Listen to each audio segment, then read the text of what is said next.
agama yang masuk negara nggak konflik itu diantaranya paling spesial itu Indonesia, karena para wali ini mendampingi kultur daerahnya tapi tidak benturan. Misalnya kalau orang Jawa dulu pakai sesajen di sawah-sawah, katanya dimakan penunggunya. Ya penunggunya sawah itu kalau dulu ya pikirannya itu makhluk gaib. Di era modern ya penunggunya itu ya kambing, ayam itu. Jadi ya memang yang makan itu akhirnya. Tapi dulu itu aneh, diistilahkan dimakan penunggunya. Kalimat penunggu itu apa ya gak jelas, apa dengan tanda petik apa penunggu betul gak jelas. Terus wali-wali datang tidak mengkafirkan itu, tapi terus dirubah jadi sedekah ke tetangga-tangga. Jadi kultur itu nggak dilawan tapi cukup diubah, jadi makani demit menjadi sedekah ke tetangga. Nah cerita kurban juga seperti itu. Dulu tokoh-tokoh Quraisy penunggu Ka'bah itu dulu sudah ndak tauhid, sudah musyrik kalau dalam bahasa agama. Itu di mana-mana termasuk kebutuhan pokok manusia itu kalau kumpul-kumpul itu makan-makan. Itu mulai dulu. Terus korbannya itu ya pasti perempuan mulai dulu. Jadi hanya bagian masak, boleh makan nanti ngenteni luyan itu, ngenteni bekas-bekasnya. Sehingga yang nyortir Abu Jahal CS itu. Jadi yang kurban harus hewannya bagus, spesial, bahkan nggak boleh dikawinkan. Hewan yang mau dikorbankan itu nggak boleh dikawinkan, nggak boleh pernah dikendarai, nggak boleh pernah dipakai bajak sawah dan sebagainya. Semuanya serba spesial. Nanti dikorbankan di Ka'bah, yang dijual Ka'bah. Nah pertanyaannya, Ka'bah ini nggak pemakan daging, yang untung ya ketua-ketuanya ini, karena Ka'bah tidak doyan daging. Dan itu ya di atas namakan Allah, ini demi taqarrub ilallah, demi itu. Sehingga mereka bilang waqalu hadhihi an'amu wa harsun hijrul la yat'amuha illa man nasa'u bisamihim.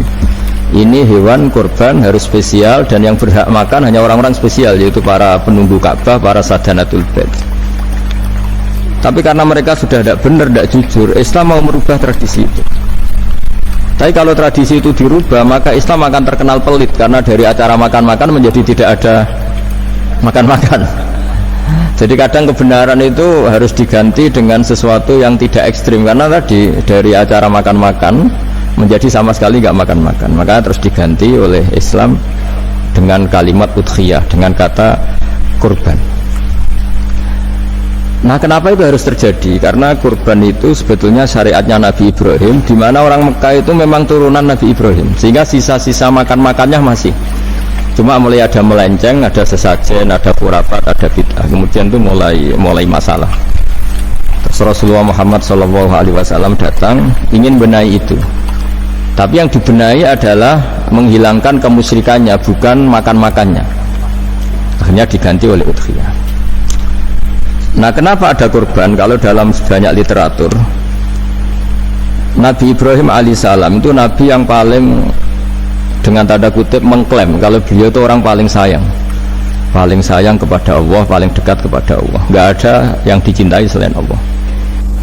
Beliau memaklumatkan itu baik secara lisan maupun di gemuruh hatinya, di bisikan hatinya, di detak jantungnya, pikirannya seperti itu. Pas itu beliau belum punya putra, karena beliau termasuk lambat punya anak.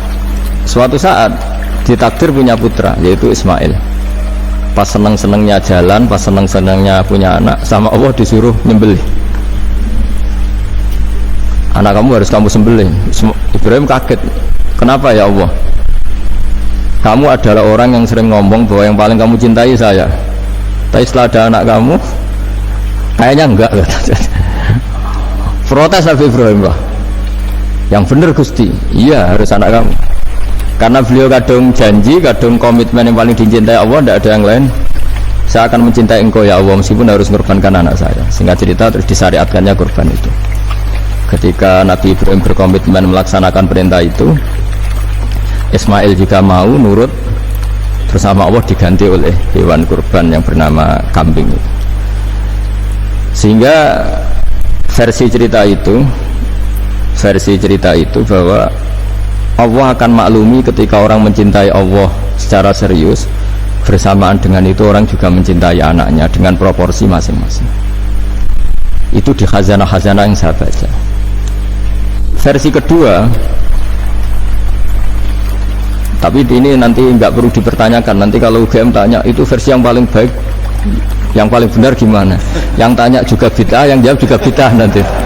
Karena itu wilayah yang kadung terjadi. Jadi kalau dalam ilmu hadis itu, kalau kadung terjadi, mau kamu unggulkan yang mana, tetap saja yang terjadi hanya satu, mau kelewat. Beda dengan istihad solusi. Karena mau terjadi ya kita uji coba. Kalau nggak cocok yang A ya cocok alternatif B, alternatif C. Kalau sudah kelewat, mau gimana? Kalau salah ya salah aja kan. Versi kedua begini, semoga versi kedua ini yang benar. Kalau ini benar, keren. Nabi Ibrahim itu memaklumatkan diri. Kalau dalam bahasa Arab itu iddia itu mengklaim bahwa dia adalah orang yang paling sayang terhadap makhluk Allah, semua hamba Allah. Terus beliau diterbangkan ke langit. Ya karena UGM ini lembaga akademik, nanti saya baca teksnya.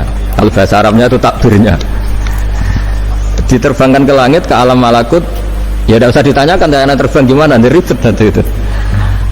Setelah diterbangkan di langit, wa kadzalika nuri Ibrahim malakutas samawati wal ardh, diperkenalkan alam langit, terus dipertontonkan. Itu ada sekian hamba Allah yang nyabu, yang ngefly, yang dugem, pokoknya yang maksiat-maksiat itu. Ibrahim ditanya sama Allah, gimana itu mereka-merekamu? Damirhum, habisi saja Allah. Mereka makan rezekimu, hidup di bumimu, tapi mereka tidak mengindahkan engkau. Matikan saja. Sama Allah diturutin. Jalan-jalan lagi sampai 3 kali peristiwa tempat-tempat maksiat itu dihabisin sama Nabi Ibrahim. Beliau minta sama Allah supaya itu dihabisin. Singkat cerita, terus beliau diturunkan sama Allah. Setelah diturunkan, ya Allah tidak jawab, tidak apa. Allah itu punya sunnah, punya tradisi. Dengan nabinya itu tidak jawab. Suatu saat Nabi Ibrahim disuruh bunuh anaknya, disuruh nyembelih. Protes kan? Huwa samratu fuadi, ini kekasih saya, putra saya, kenapa engkau nyuruh membunuh? Terus kata Allah, kamu tidak ingat di malam kamu saya mi'rajkan melihat hamba-hambaku, dan itu yang bikin aku, dan saya cinta sama mereka yang bikin saya. Kamu enak saja minta dibunuh. Sengkirian gantian saya yang minta, kamu tidak nurutin gitu. Kamu pas minta saya tidak tak pikir, langsung tak turutin. Kenapa saya yang sekarang minta kamu mikir gitu. Tapi huwa samratu fuadi, itu buah hati saya. Dan memangnya makhluk-makhluk itu makhluk siapa? Saya yang bikin. Kamu enak saja nyuruh bunuh.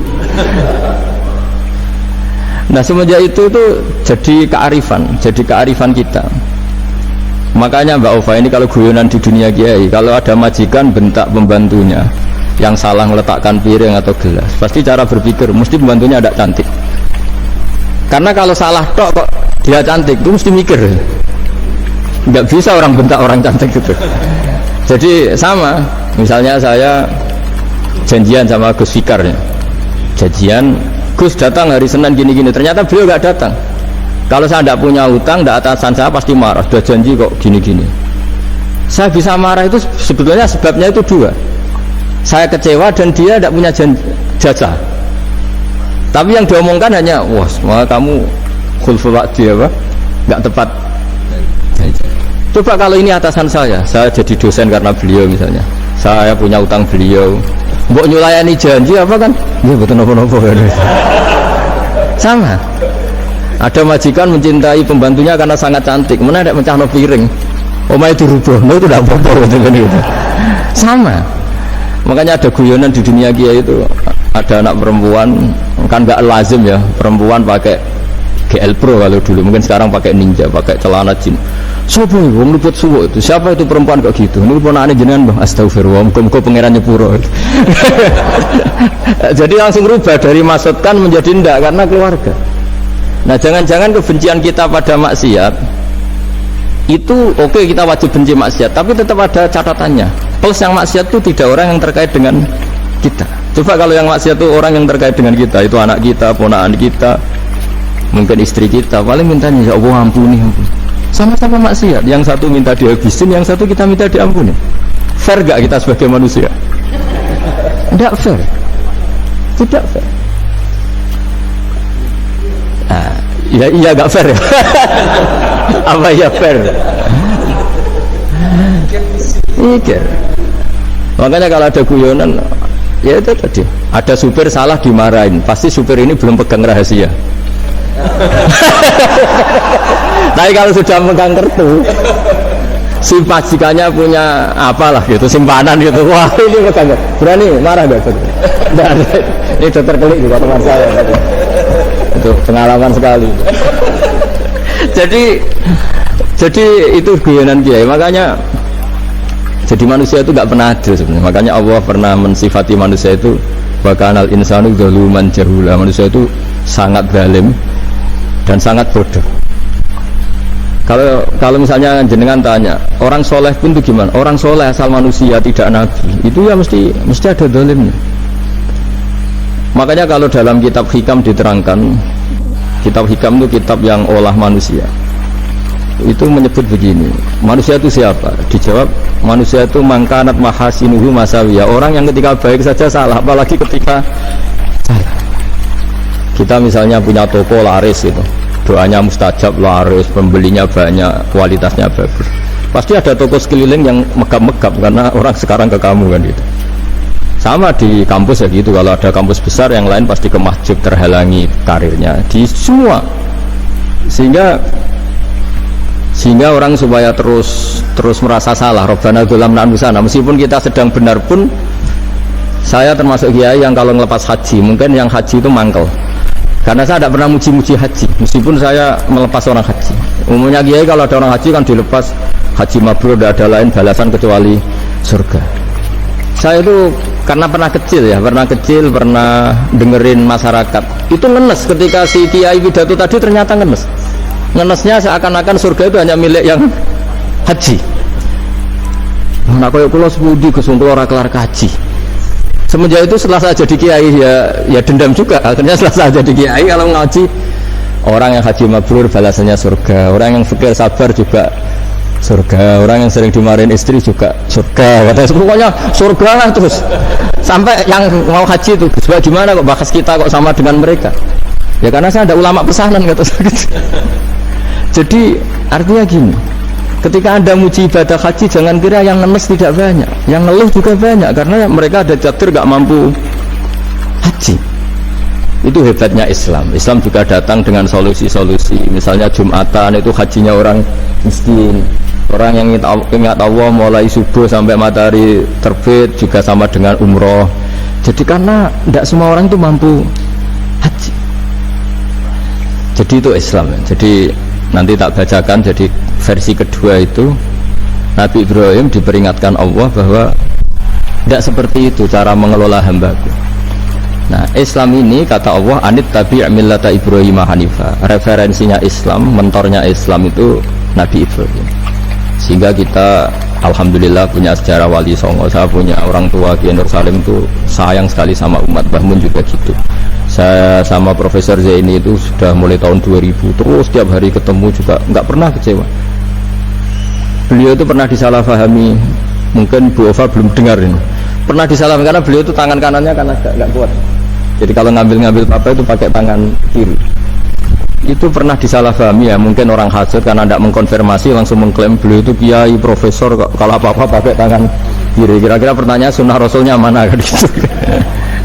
Beliau itu ya hanya corong Jawa itu berambang, agak nangis tapi tidak sampai keluar air mata tapi berambang. Beliau bilang gini ke saya, nah, seharusnya gimana Mas Pak? Ya kalau Pak Zaini ingin jadi wali udah usah menjelaskan. Kalau Pak Zaini ingin menjelaskan berarti ingin diakui makhluk. Tapi kalau nggak dijelaskan mereka salah paham terus. Tapi cepat jadi wali karena sudah mulai mengabaikan apa kata mereka. Tapi kalau menjelaskan ya enggak. Ya lama jadi walinya, tapi bagusnya orang nggak salah paham. Pak Zaini tertawa-tawa. Jadi wali apa enggak? Jadi saya itu lama sekali sekamar dengan beliau ada di Badan Wakaf ya Mas Fajar ya. Badan Wakaf yang atas itu kan dulu tempatnya Pak Rektor kan kosong. Nah, itu kita tempati sama Pak Zaini bertahun-tahun tiap hari diskusi. Dan nggak pernah ceritanya beliau itu penting. Karena seneng guyon, memang khasnya ulama itu seneng guyon. Kemarin saya ketemu Pak Kures, beliau cerita, saya ini punya idola Gus Pak. Kalau manggil saya Gus kadang ya Pak. Dulu beliau doktor filsafat, lama-lama jadi Syekhul Azhar. Itu kalau ke kuliah pakai bis, kata Pak Kures pakai bis. Suatu saat di Al Azhar itu kan beda dengan di yang lain ya, agak-agak modern. si gurunya ini, beliau itu karena banyak yang berdiri, beliau duduk, ada perempuan berdiri, terus yang lelakinya berdiri, terus jatah duduknya dikasihkan perempuannya. Perempuannya itu pakai pakaian yang agak minim, agak seksi lah, agak minim. Terus si Syekhul Azhar tadi saat itu belum Syekhul Azhar, punya 2 permen.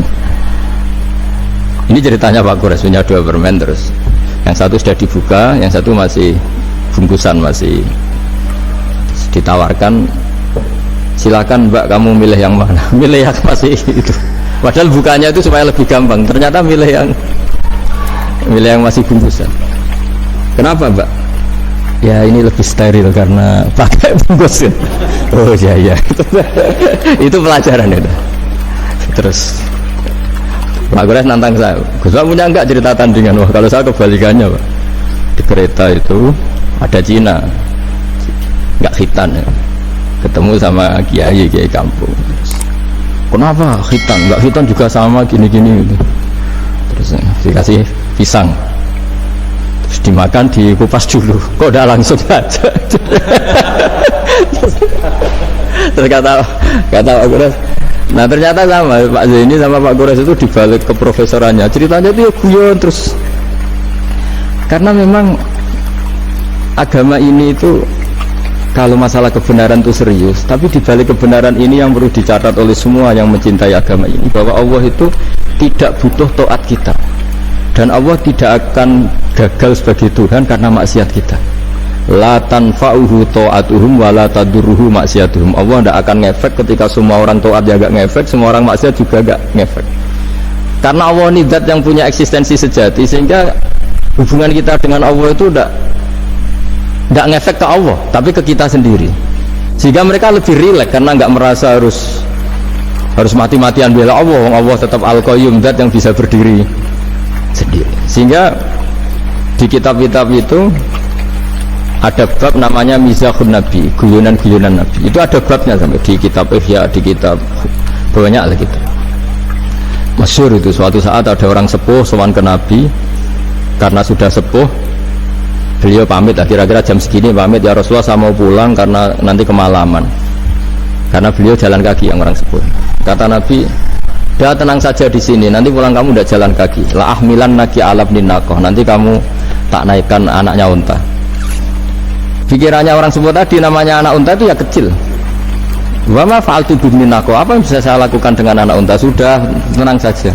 Setelah beliau ngaji lama, ya dikasih unta tua itu. Silakan kamu bawa unta saya ini. Ini kan unta tua, ada anak unta. Ya meskipun tua ya anaknya unta, kata. Ya tapi cerita saja, meskipun tua juga anaknya unta. Jadi agama itu rileks. Nabi Ibrahim, kembali lagi ya karena syariat Ibrahim. Nabi Ibrahim itu pernah minta supaya nyawanya itu diperpanjang, karena beliau ya, umumnya orang itu kan ingin nyawa panjang, ingin umurnya panjang.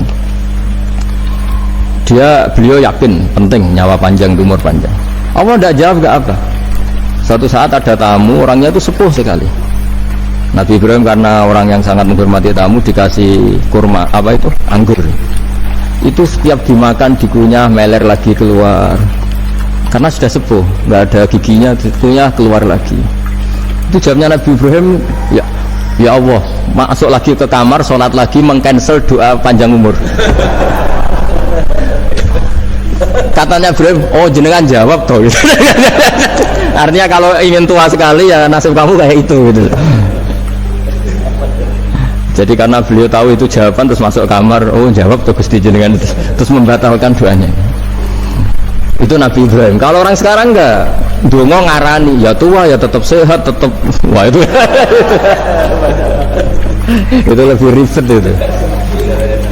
Iya, jadi karena doa itu kalau enggak diperjelas itu ya repot.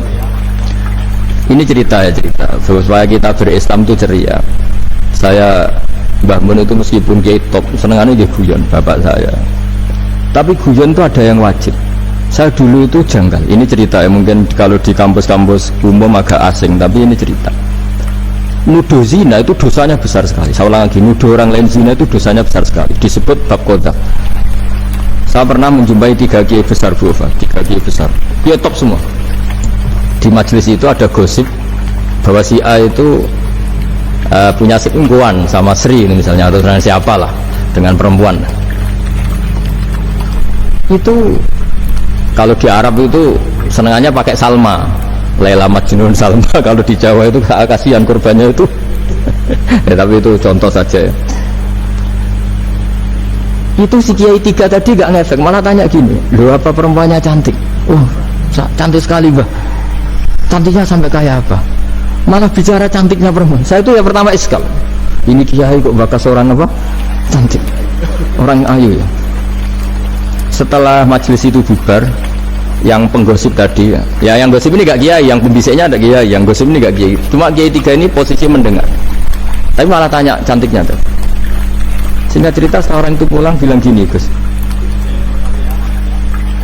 itu kalau saya bilang iya dengan gosip itu, saya ikut kodaf, saya ikut menuduh orang lain zina, itu dosa besar. Selain itu saya Kiai, kalau saya bilang iya dianggap membenarkan. Maka untuk mengalihkan nggak bicara nuduh, jadi guyon tadi. Jadi guyonnya itu karena kalau dia tadi bilang iya artinya mengiyakan, dan itu artinya kodaf, punya dosa besar karena nuduh orang lain zina. Diperparah dia kayak besar, kan orang menjadi percaya karena yang ngomong bukan penggosip lagi, tapi ya, maka dialihkan, loh ayo nih cung gitu. Sampai segitunya kearifan. Sehingga dulu ketika Ma'is itu seorang sahabat yang pernah salah besar. Itu Nabi ketika beliau ada gosip salah gitu ya, Nabi masih, jangan-jangan kamu hanya mimpi cung, jangan-jangan kamu hanya megang tapi tidak sampai zina. Sampai terakhir Nabi tanya, Afi aklika syai'un, jangan-jangan otak kamu sudah agak error. Saking tidak inginnya Nabi mempercayai hal-hal seperti itu. Nah problem kita di zaman sekarang justru kadang nyari-nyari supaya tahu buktinya. Yang dulu para orang soleh menghindari bukti itu supaya nggak suudzon, sekarang orang mencari-cari bukti. Padahal itu dilarang, wala tajassasu, seorang nggak boleh mencari-cari kesalahan orang lain. Nah itu kearifan yang saya dapatkan dari Bapak, dari Mbah Mun, dari Pak Zaini, dari Pak Gures. Mereka orang-orang yang luar biasa menghindari ngomong penting. Sekarang itu orang banyak yang sering ngomong penting, sebenarnya itu malah salah, karena kalau ngomong penting itu vonis terhadap orang lain. Tapi kalau kamu rileks, tidak. Nabi dulu tuh rileks sekali ketika beliau ngaji gini, terus ada pemuda lewat bawa cangkul mengabaikan pengajian Rasulullah. Banyak sahabat bilang, celaka orang itu, ada Nabi ngaji kok tidak ikut. Jawabannya Nabi unik, jangan-jangan dia punya keluarga yang harus kerja, dan kalau harus kerja untuk nafkah keluarganya itu juga ibadah, itu ya sunnah saya. Jadi Nabi rileks saja, tidak tersinggung, tidak. Nah kenapa kita butuh rileks? Karena kebenaran sekali dipaksakan itu jadinya benturan. Dan itu wali-wali Songo itu dulu sudah berpikir seperti itu. Sehingga Pak Zaini yang sering ngendikan sama saya, kita ini bisanya mengikuti, Mas Mbak, kalau manggil saya Mas, tidak bisa benturan. Sehingga tadi ada modifikasi dari sesajen menjadi sedekah, dari apa menjadi apa, jadi tidak langsung benturan. Dan itu khazanahnya, bacaan-bacaannya banyak sekali, termasuk peristiwa Udhiyah tadi. Jadi dulu kurban itu dipakai ajang orang-orang tokoh Quraisy supaya dapat daging yang bagus, di atas namakan Ka'bah. Jadi agama ini dijual mulai dulu, sekunane kuno agama ini dijual, dan agama mulai dulu ya prospek. Ka'bah itu bisa menyedot wisatawan berapa, wisata religi, sehingga dulu ada Ka'bah tandingan, perhitungannya juga ekonomi. Jadi mulai dulu itu ya sudah seperti itu. Mau apa Bang, Allah bikin dunia seperti ini. Jadi mulai dulu agama itu ya, sampai orang Yahudi gak mau iman sama Nabi ya pikirannya sederhana, kalau saya tokoh banyak yang sowan, banyak yang ngasih-ngasih, kalau saya ikut Muhammad, saya anak buah, yang ngasih saya siapa itu? Jadi perhitungannya juga ekonomi. Jadi ketika Abraham mau bikin Ka'bah tandingan, itu perhitungannya juga ekonomi.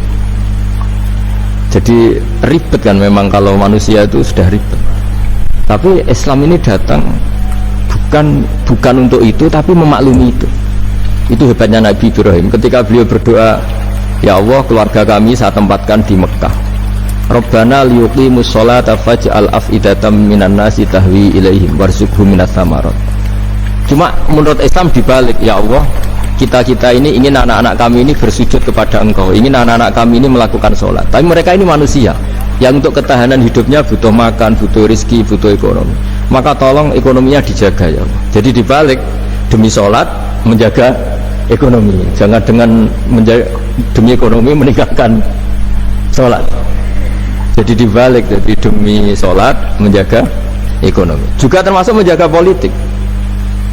Andai kan tidak ada orang Islam yang cakap politik, terutama yang soleh-soleh, kemudian negara bikin aturan ala mereka, sholat dianggap larangan, pengajian dianggap larangan, juga repot. Makanya mulai dulu kiai-kiai itu ya politik, karena nggak ingin negara ini diatur oleh orang yang anti sholat, anti agama. Karena kalau negara terserah yang sedang jabat, kemudian yang jabat tidak soleh, bisa nganggap maksiat-maksiat tidak ilegal, yang pengajian justru ilegal. Nah, di sini kenapa banyak orang-orang soleh dulu ya rata-rata ya berpolitik, mulai sebelum kemerdekaan sampai setelah kemerdekaan. Jadi itu ada filosofinya.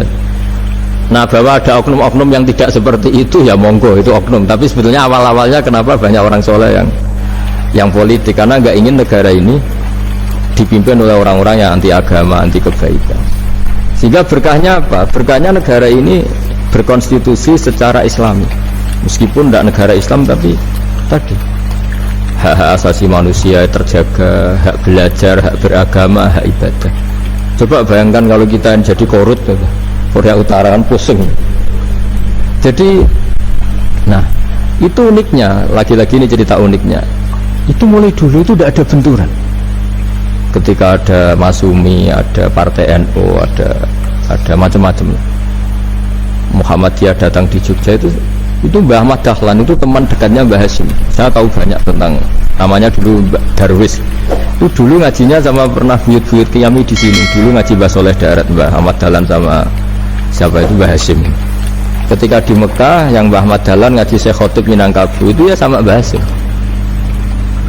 Nah kebetulan Mbah Ahmad Dahlan hidup di Jogja yang zaman itu sudah khurafatnya kayak apa, karena ada sistem agama yang sangat, menurut beliau sangat jauh dari Islam yang murni. Terus beliau revolusinya seperti itu. Yang Mbah Hasyim nempat di Jombang. Nah itu kan murni ilmu sosial, murni muqtadul hal. Terus beliau punya metode yang berbeda, tapi nggak masalah, mulai dulu nggak masalah. Kemudian yang, jadi kalau yang kadang-kadang memasalahkan tuh ya memang yang nggak tahu masalah. Sebenarnya dulu itu ya biasa aja, karena ya itu urusan metode, urusan. Saya teruskan masalah udhiyah. Jadi yang diceritakan Nabi Ibrahim tadi, bahwa benci seseorang kita atas namakan maksiat itu tidak segampang itu, karena jangan-jangan kebetulan yang maksiat itu keluarga kita. Apakah kita punya kebencian yang sama saat yang maksiat itu keluarga kita, atasan kita, teman kita? Ya kayak tadi, kalau saya corong Jawa dibelenjani janji, ada orang janji sama saya nggak tepat waktu, saya bisa marah, itu pasti sebabnya jelas, itu bawaan saya nggak berjasa sama saya. Kalau kata dokter Klik nggak cantik ya. Tapi kalau itu orang yang misalnya rektornya bilang, maaf ya saya tidak bisa datang hari ini, unjin tidak apa-apa. Pasti manut itu. Atau yang nyelain janji kiai itu, cuma harus diteko itu. Ini betul nopo-nopo. Gayanya aja kita marah karena full waktu ya, ingkar janji. Sama. Intinya Nabi Ibrahim itu, coba kalau yang maksiat itu anak kamu berharap saya ngasih tobat kan, bukan langsung tak habisin kan. Intinya Allah ingin bilang ke Nabi Ibrahim, andai kan yang maksiat itu anak kamu, ingin saya menghabisi apa tak kasih tobat? Ya kasih tobat ya. Ya seperti itu saya yang bikin. Maka di Al-Azhar sana, kalau cerita orang-orang alim itu masyhur, ada tempat maksiat mau dihabisin sama orang-orang yang sangat keras. Ketemu Syekh Mutawalli Syarawi, ditanya, andai kan mereka mati saat maksiat, itu mereka ke surga apa ke neraka? Ya ke neraka. Terus ditanya sama Syekh Mutawalli, kalau mereka ke neraka, akan adzalika muradan Nabi, apa seperti itu yang digedaki Nabi, umatnya mati terus masuk neraka karena belum tobat? Tidak, Nabi inginnya mereka tobat dulu. Ya sudah, jangan dihabisin, kamu berproses ikut mentobatkan mereka. Kebetulan ini mau mendengar. Jadi kita lunak, kita baik, itu ya semuanya ingin la'allahum yarji'un, semoga mereka kembali, mereka tobat. Bukan lunak dengan arti mengakui maksiat itu satu kebaikan, itu yang bahaya. Kalau lunak sampai mengakui itu apa maksiat itu kebaikan, itu bahaya sekali. Tapi kita lunak karena kita ingin berproses untuk bertobat. Karena tadi kalau kita punya nurani itu mesti, andai kan yang maksiat itu anak kita atau teman dekat kita atau orang yang berjasa sama kita, apa kita bisa tegas? Kira-kira gimana? Bisa kamu tegas sama anak kandung? Berat. Ditantang minggat saja pusing gitu. Ya makanya terus ini saya baca teks aslinya ya, supaya mungkin sebagian yang punya kitabnya atau memang punya tradisi akademik supaya mendengar ini. Saya baca ini versi yang kedua ini di kitab Hikam. Kitab Hikam juga termasuk kitab pegangan para kiai, halaman 4 juz 2. Diredaksikan gini, waqad adzabahu ta'ala, ini masih tentang kurban. Waqad adzabahu ta'ala khalilahu Ibrahim fi ba'di mawatinihi al-azimah. Jadi Allah kalau dalam bahasa Arab memberi teguran itu namanya takdib.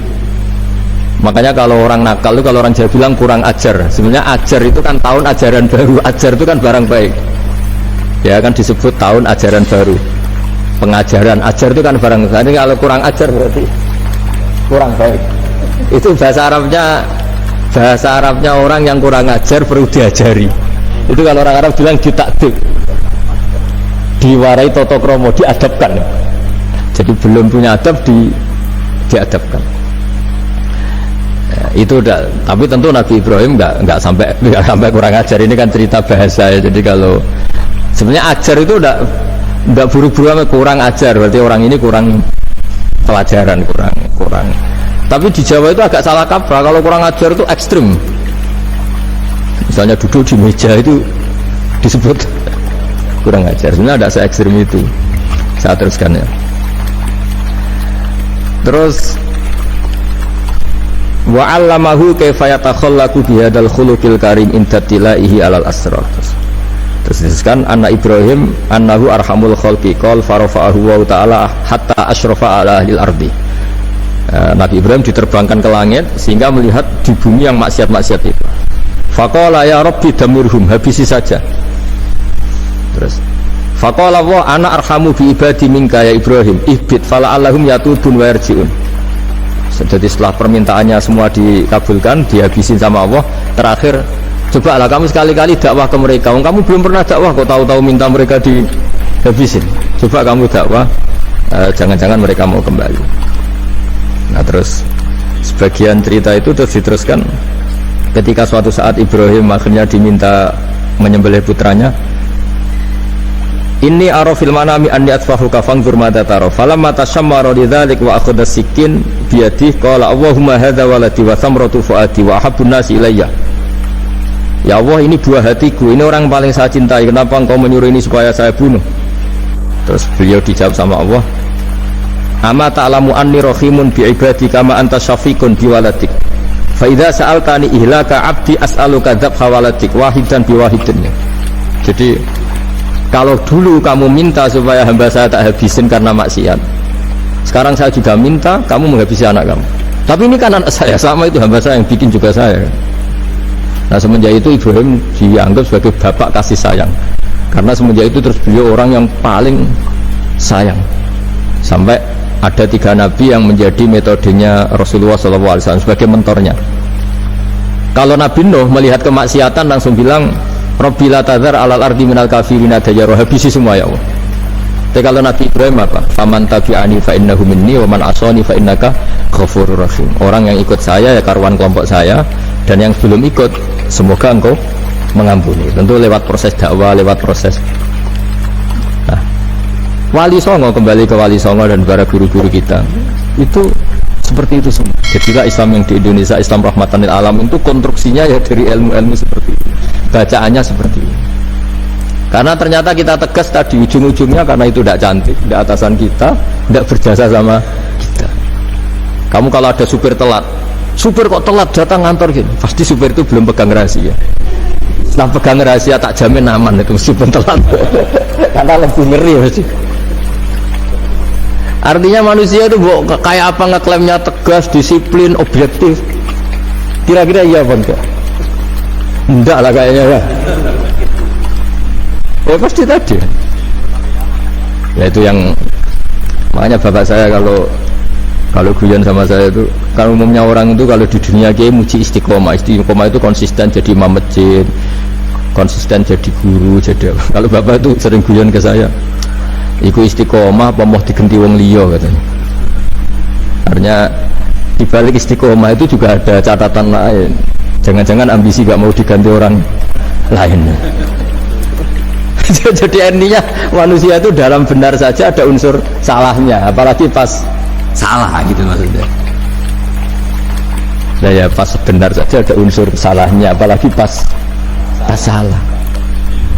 Nah, itulah dengan sudut pandang seperti ini adalah orang terus gak gampang menghakimi orang lain, karena manusia yang baik adalah cukup dia merasa aibnya banyak, salahnya banyak, kemudian itu menyibukkan dia dari mencari-cari aibnya orang lain.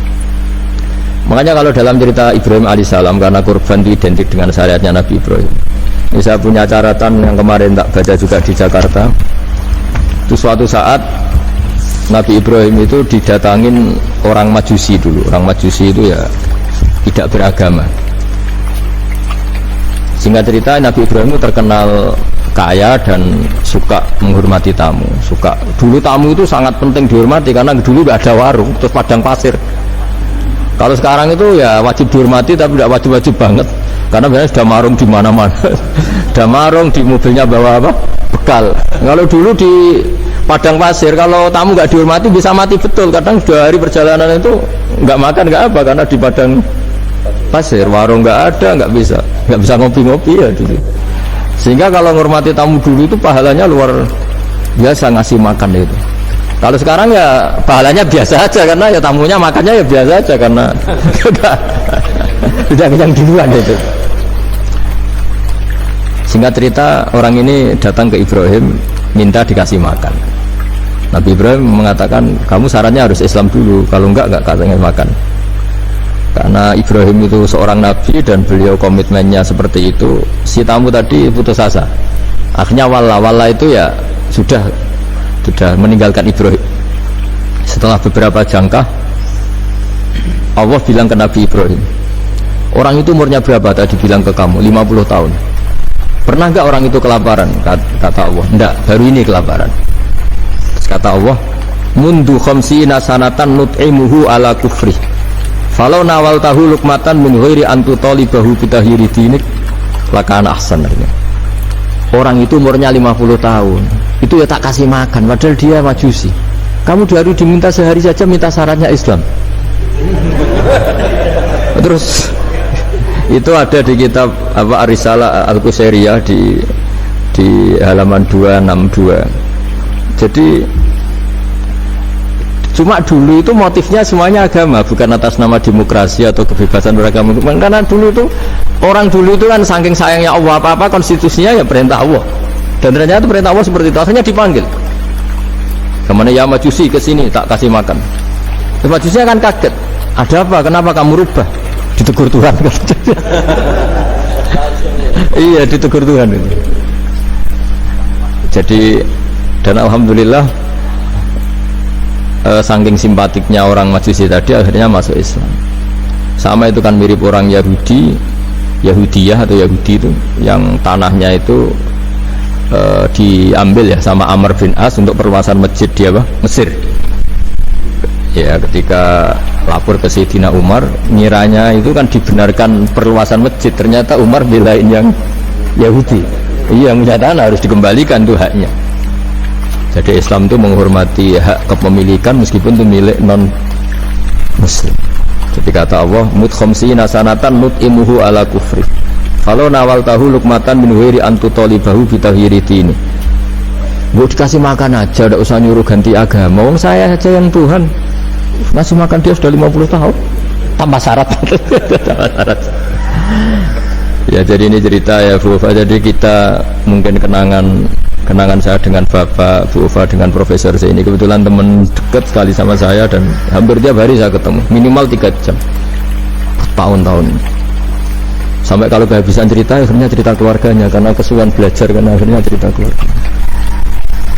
Maksud saya tadi ini saya cerita ini barang baik. Ketika beliau pernah ditahan karena aktivis dulu, itu pas mau lahirnya Bu Ova, terus beliau berdoa mati-matian, delalah dibebaskan. Beliau sempat nunggu kelahirannya Bu Ova ini, terus dinamai Aufa Amalia. Itu kalau dalam bahasa Arab itu Aufa itu Allah memenuhi apa yang saya angen-angen. Jadi itu ceritanya itu gitu. Jadi nama itu spontan aja ketika iya, jadi beliau itu aktivis dulu. Bukan di penjara karena korupsi atau kriminal, bukan karena aktivis. Karena kalau model sekarang Bu Ova kalau nggak dijelaskan detail, ditahan karena aktivis. Nanti dikira ditahan karena yang lain. Ribet ya. Jadi ditahan karena beliau itu dulu aktivis, bukan karena apa. Ya saya kira demikian. Monggo kalau ada sesi tanya jawab, kalau tapi yang ringan-ringan saja, nanti jadi serius.